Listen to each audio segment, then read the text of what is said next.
Hello,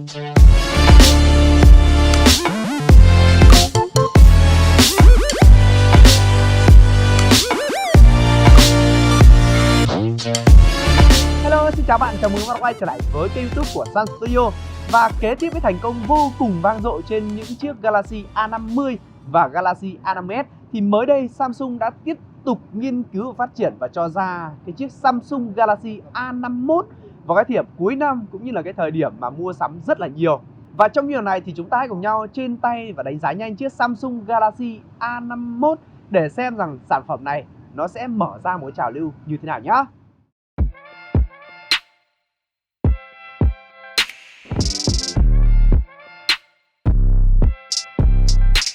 Đầu tiên về phần thiết kế thì có thể thấy rằng Samsung Galaxy A51 nó đã kế thừa và phát triển hầu như là những cái đường nét thiết kế rất đẹp trên cái người đàn anh của mình là Galaxy A50.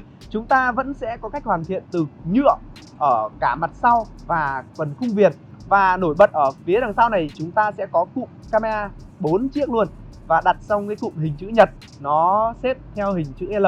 Và phía bên trên này chúng ta sẽ có một chiếc đèn flash dạng đơn. Chúng ta sẽ có logo Samsung. Phía phần cạnh phải thì chúng ta vẫn sẽ có phím nguồn và tăng giảm âm lượng tương tự như là chiếc Samsung Galaxy A50. Phần cạnh trên chúng ta sẽ có mic thu âm phụ này. Cạnh trái chúng ta sẽ có khay sim và thẻ nhớ. Và sản phẩm này thì cũng sẽ hỗ trợ 2 sim và 1 thẻ nhớ luôn, giúp cho chúng ta không phải đánh đổi. Phía phần cạnh đáy thì chúng ta sẽ có jack cắm tai nghe 3.50m này. Chúng ta sẽ có cổng sạc Type-C và sản phẩm này thì có hỗ trợ sạc nhanh. Bên cạnh đó thì chúng ta sẽ có cái mic thu âm phụ và loa ngoài. Nhìn chung ấy thì form dáng bên ngoài ấy, nó sẽ tương tự như là chiếc Galaxy A50 và Galaxy A50s. Nên là có thể các bạn có thể là sử dụng được cái ốp trên chiếc Galaxy A51 này xuống chiếc Galaxy A50. Và trong video sắp tới mình có thể là chia sẻ đến các bạn cụ thể hơn. Và quay sang phần mặt trước thì đây chính là cái điểm thay đổi mà mình cảm thấy là nó thực sự là vượt bậc so với thế hệ tiền nhiệm.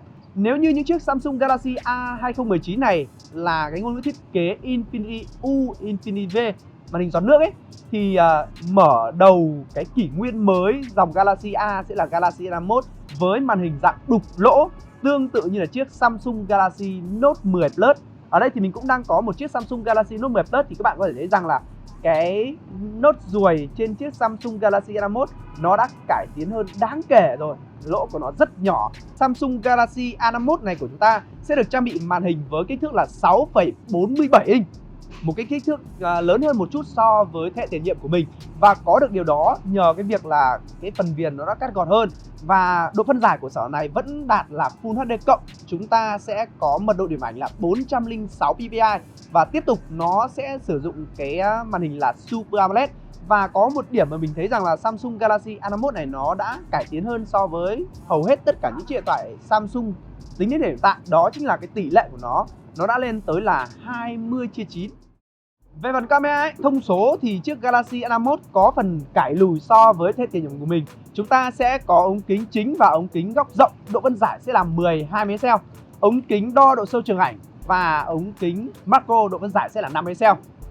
Và nhìn vào thông số như vậy thì các bạn sẽ cảm thấy là khá đáng tiếc đúng không? Tuy nhiên thì có một cái bài báo đã chỉ ra rằng là độ phân giải 12 megapixel chính là độ phân giải lý tưởng nhất trên điện thoại.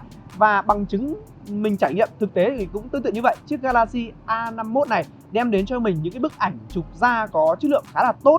Và mình có thể đánh giá là nó sẽ cao hơn một chút so với thế hệ tiền nhiệm của mình. Và có được điều đó thì cũng có thể là một phần do cái thuật toán phần mềm trên phiên bản One UI 2.0 này nó đã được cải tiến nên là chất lượng ảnh chụp nó có phần tốt hơn. Về phần camera selfie tiếp tục là một điểm cải lùi nữa khi mà chúng ta chỉ được trang bị cái cảm biến độ phân giải sẽ là 8 megapixel. Và cái điều này là hoàn toàn dễ hiểu tại vì là cái cảm biến này, cái lỗ của nó rất là nhỏ so với cảm biến 10 megapixel trên chiếc Galaxy Note 10 Plus kia đấy. Thì các bạn sẽ thấy là nó nhỏ lắm ấy. Và chất lượng ảnh chụp thì mình thấy rằng là 8 megapixel này là hoàn toàn đủ dùng rồi. Với những cái bức ảnh mình đang show cho các bạn xem ở đây ấy, thì các bạn sẽ thấy rằng màu sắc da người của mình nó rất là tự nhiên. Và cái khả năng chụp ảnh xóa phông của nó cũng rất là ấn tượng. Nên là mình thấy rằng là cái thông số kỹ thuật nó cũng không ảnh hưởng quá nhiều. Chủ yếu là trải nghiệm thực tế hàng ngày của chúng ta nó đáp ứng tốt là được. Và với Galaxy A51 này thì mình có thể tự tin chụp ảnh và đăng lên mạng xã hội một cách ngay lập tức. Về phần cấu hình thì tiếp tục sẽ là một điểm nâng cấp khi so sánh với thế hệ tiền nhiệm. Chúng ta sẽ được trang bị con chip là Exynos 9611. Đi kèm theo đó chúng ta sẽ có bộ nhớ RAM là 4GB. Và điểm số AnTuTu mình chấm được của sản phẩm này nó cũng đạt vào khoảng là 100 82.028 điểm. Trong đó thì điểm số CPU nó đạt là 63.012 và điểm số GPU sẽ đạt là 39.250. Và với điểm số như vậy thì mình thấy rằng là chiếc điện thoại này nó cũng sẽ đáp ứng nhu cầu cơ bản của người chúng ta. Bạn cũng có thể giải trí, nghe nhạc, xem phim, có thể chơi game, những tựa game như kiểu Liên Quân Mobile hay là PUBG. Ngoài ra thì chiếc điện thoại này đang được cài đặt sẵn phiên bản Android 10 với phiên bản là One UI 2.0 mới nhất, nên là chúng ta cũng sẽ có những giao diện mới, tính năng mới rất là hay, và đặc biệt đó chính là cử chỉ vuốt này, nó rất là mượt do sản phẩm này cũng tối ưu RAM rất là tốt. Về phần thời lượng pin thì chiếc điện thoại này của chúng ta sẽ được trang bị viên pin là 4000 mAh, và với sự tối ưu tốt đến từ nền tảng One UI thì chiếc điện thoại này đem đến cho mình một cái trải nghiệm về phần pin rất tốt. Ok, vậy là vừa rồi thì chúng ta đã có bài trên tay nhanh chiếc Samsung Galaxy A51, chiếc điện thoại tầm trung có thể nói là hot nhất ở thời điểm cuối năm này, và dự kiến thì sản phẩm này sẽ được bán ra trong thời gian ngắn tới đây, và chắc chắn nó sẽ tạo nên một cơn sốt trước cái dịp Tết này. Vậy thì các bạn đánh giá sao về chiếc Samsung Galaxy A51, đặc biệt là với cái màn hình đục lỗ tinh tế như này? Hãy cùng nhau chia sẻ ý kiến của mình ở phía phần bình luận nhé. Còn bây giờ thì xin chào tạm biệt và hẹn gặp lại.